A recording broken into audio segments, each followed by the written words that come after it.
Hello everyone. अभी हाल में ही पिछले 2-3 दिन पहले केंद्रीय विद्यालय संगठन की तरफ से एक नोटिफिकेशन जारी हुआ है। आप देख सकते हैं कि ये इसमें जो डेट दी गई है वो 20 मार्च की है, यानी आज मैं इस वीडियो को 22 मार्च को रिकॉर्ड कर रहा हूँ, यानी 2 दिन पहले ही जो है ये नोटिफिकेशन केंद्रीय विद्यालय संगठन की वेबसाइट पर अवेलेबल है। आप जाके चेक कर सकते हैं www.kvssangathan.nic.in। ये थोड़ा सा इसका फॉन्ट जो है वो फटा हुआ दिख रहा होगा आपको वो, बट इसमें आपको ये मैं इसका जो पूरा का पूरा नोटिफिकेशन है वीडियो के डिस्क्रिप्शन में इसका लिंक लगा दूंगा, आप वहां से भी चेक कर लीजिएगा। अब देखिए इसमें क्या बोला गया है, बहुत इंपॉर्टेंट अनाउंसमेंट किया है केंद्रीय विद्यालय ने। स्पेशली जो स्टूडेंट केंद्रीय विद्यालय केवीएस की जॉब की प्रिपरेशन कर रहे हैं पीजीटी कंप्यूटर साइंस के अंदर, क्योंकि हम लोग जो है आपके लिए स्पेशली कंप्यूटर साइंस से रिलेटेड जितनी भी पोस्ट होती है उनके बारे में समय समय पर बताते रहते हैं, तो मैं आपको इसके बारे में बता रहा हूँ। तो देखिए यहाँ पर रिक्रूटमेंट रूल निकले हैं टीचिंग और नॉन टीचिंग पोस्ट के लिए, स्पेशली केवीएस के लिए। ओनली केवीएस की हम लोग बात करेंगे और किसी की बात नहीं कर रहे हैं। तो केवीएस के अंदर teaching and non teaching post की रूल्स निकले हैं, रिक्रूटमेंट रूल निकले हैं।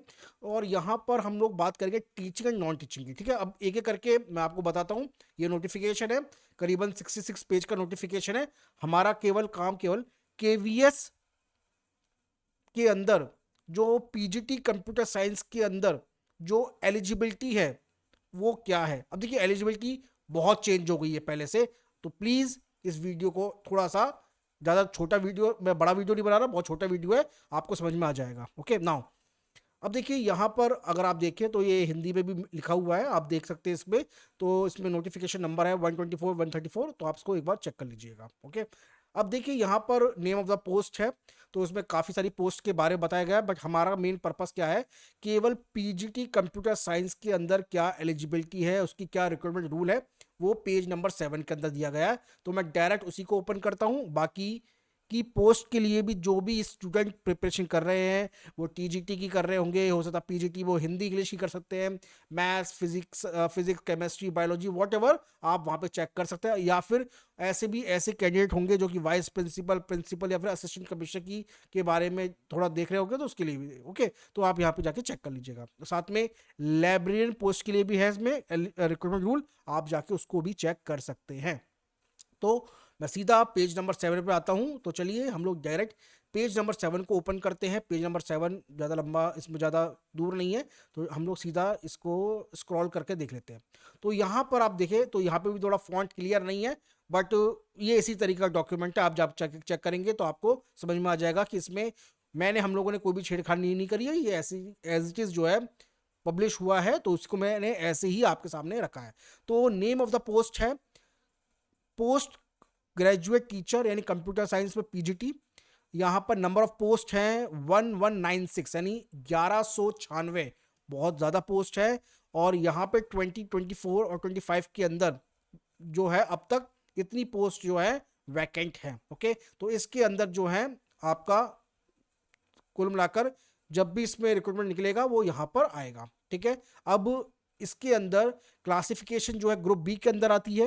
लेवल इसका लेवल पे दे रखा, लेवल 8, लेवल 10, लेवल 11, आप देख सकते हैं यहाँ पर। ओके, अब यहाँ पर वेदर सिलेक्शन पोस्ट और नॉन सिलेक्शन पोस्ट, तो ये आपके बारे में इसमें कोई मेंशन नहीं है। अब आते हैं मेन इंपॉर्टेंट अपने मुद्दे की बात पर, एज लिमिट क्या है। तो देखिए एज लिमिट 40 ईयर है। ठीक है, 5 साल का रिलैक्सेशन है किन लोगों के लिए, जो कैंडिडेट पहले से केवी के अंदर एज ए एम्प्लॉय काम करते हैं, उनको रिलैक्सेशन है 5 साल का। या फिर एससी है, एसटी कैटेगरी के से ओबीसी में, या फिर पीडब्ल्यूबीडी में एक्स सर्विसमैन है, या फिर फीमेल कैंडिडेट हैं। ओके, यहाँ पर कोई भी फीमेल के अंदर कैटेगरी नहीं रखी है, टोटल सभी फीमेल कैंडिडेट जो भी। ठीक है, अब देखिए as applicable under the government of India KVS rule issue, तो यानी यहाँ पर अभी मान के चल रहे हैं कि यहाँ पे पूरी कंप्लीट जो है फीमेल कैंडिडेट के लिए 5 ईयर्स का इसमें रिलैक्सेशन दिया गया है। ठीक है, तो एज लिमिट का जो पॉइंट है वो यहाँ पे क्लियर हो गया होगा। अब आते हैं, बात हम लोग करते हैं कि क्वालिफिकेशन क्या चाहिए। बहुत मेजर चेंज हुआ है, जो अब तक नहीं हुआ था वो इस बार हुआ है। अब क्या है, पहले तो मैं आपको बताता हूँ कि इसके अंदर या तो अगर आप एमएससी हैं कंप्यूटर साइंस में या आईटी में, ठीक है, तो आप इसको फॉर्म को फिल कर सकते हैं। या फिर आपने एमसीए किया है, क्या किया है, एमसीए किया है आपने 50% मार्क्स के अंदर, ठीक है, तो ये आप फॉर्म को फिल कर सकते हैं। क्लियर है? अब या फिर अगर आपने एमई किया है, एमटेक किया है कंप्यूटर साइंस में, आईटी में, और आपके पास कम से कम आपके 50% मार्क्स हैं, तो आप फिल कर सकते हैं। तो ये तो जनरल क्वालिफिकेशन है जो कि आपके पास होनी चाहिए। अब सबसे इंपॉर्टेंट, जो कि बहुत सारे कैंडिडेट के पास ये एलिजिबिलिटी नहीं होगी और आप इस फॉर्म को फिल नहीं कर पाओगे, ये मेरी गारंटी है। आपके पास बीएड होना चाहिए।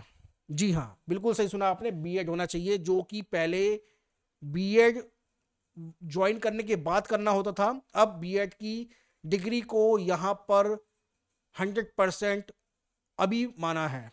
तो अगर आपके पास आपने एमई किया हुआ है, एमटेक किया हुआ है, एमएससी किया हुआ है, एमसीए किया हुआ है कंप्यूटर साइंस में, बट आप अगर आपके पास बीएड नहीं है तो आप फॉर्म को फिल नहीं कर सकते।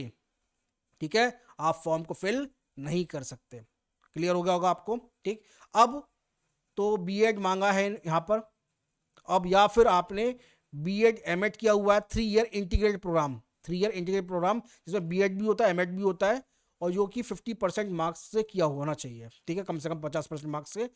और या फिर आपकी 4 ईयर की डिग्री है अलॉन्ग विद द बीएड, क्योंकि 4 साल का प्रोग्राम होता है जिसमें आपकी डिग्री के साथ साथ आपको बीएड भी कराया जाता है, तो भी आपको इस फॉर्म को फिल कर सकते हैं।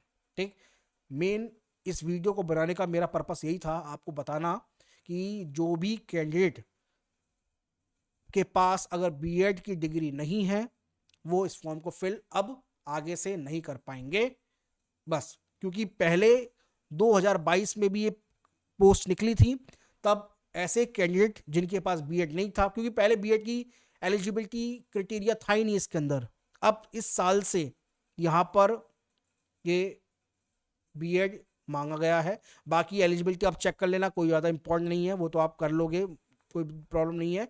बट आपके लिए बहुत इंपॉर्टेंट ये है अब कि अगर आपके पास बीटेक है, एमटेक है, सॉरी बीटेक एमटेक किया आपने, एमसी किया है, एमएससी किया है कंप्यूटर साइंस और आईटी में, बट अगर आपके पास बीएड नहीं है तो आप इस फॉर्म को फिल नहीं कर सकते। ठीक, ये बहुत इंपॉर्टेंट बात है जो कि आपको बतानी थी मुझे, और ये बात काफ़ी सारे चैनलों पर चल रही होगी बात, बट मेरा पर्पस ये था आपको यहाँ पे समझाने का कि अगर आपने बीएड नहीं किया हुआ है तो अब आप इस फॉर्म को फिल नहीं कर सकते। क्लियर? अब इनसे रिलेटेड काफ़ी सारे वीडियोस अब हम लोग अपने चैनल पर डालेंगे, और भी जो भी इंपॉर्टेंट अनाउंसमेंट और भी आते हैं।